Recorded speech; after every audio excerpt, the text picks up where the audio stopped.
I'm Ralph Diambeachis, and this project came from my fascination with these subjects. Although I've worked as an artist, craftsman, engineer, and now author and publisher for my entire adult life, I've also had a parallel career as an herbalist, perfumer, and naturopathic physician. I've known so many artists and healers, and they have so much in common. They both have boundless curiosity, serious problem-solving skills, and the desire to make the world better. Healing isn't an art, and great art is healing to the soul. When I filmed Dom Winter's presentation for the Historical Society about his 20 years of research into local hotels, I was amazed by the healing tradition here. The contemporary photos provided a wonderful view of a Napa that once was. Later when we talked, I realized that Don, as a hotel guy, was shocked by how many times owners would lose everything in a fire and then say, "Let's build again." But I understood.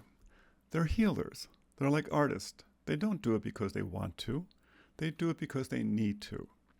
Between these beautiful locations, the knowledgeable experts we are collaborating with, and these remarkable photos, this will be an insightful and inspiring portrait about a part of Napa that is too often overlooked.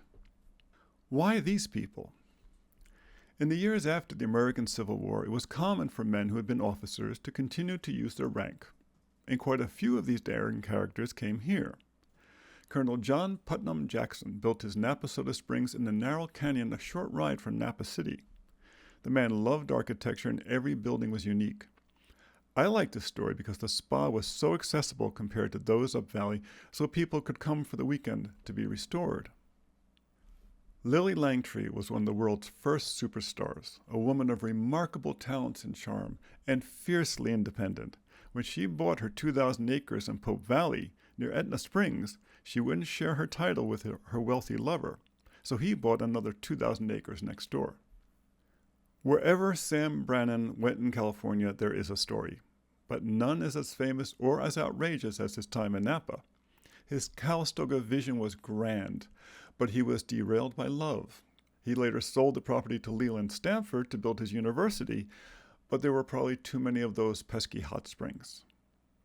Jack London was an adventurer who drank and smoked too much, but he lived life to the fullest. His second wife, Charmian, the love of his life, became his invaluable editor and co-writer. They moored their sailboat, which they sailed to Hawaii at the docks in Vallejo, and they made their home just up the mountain from the Agua Caliente Springs. But he still died too young.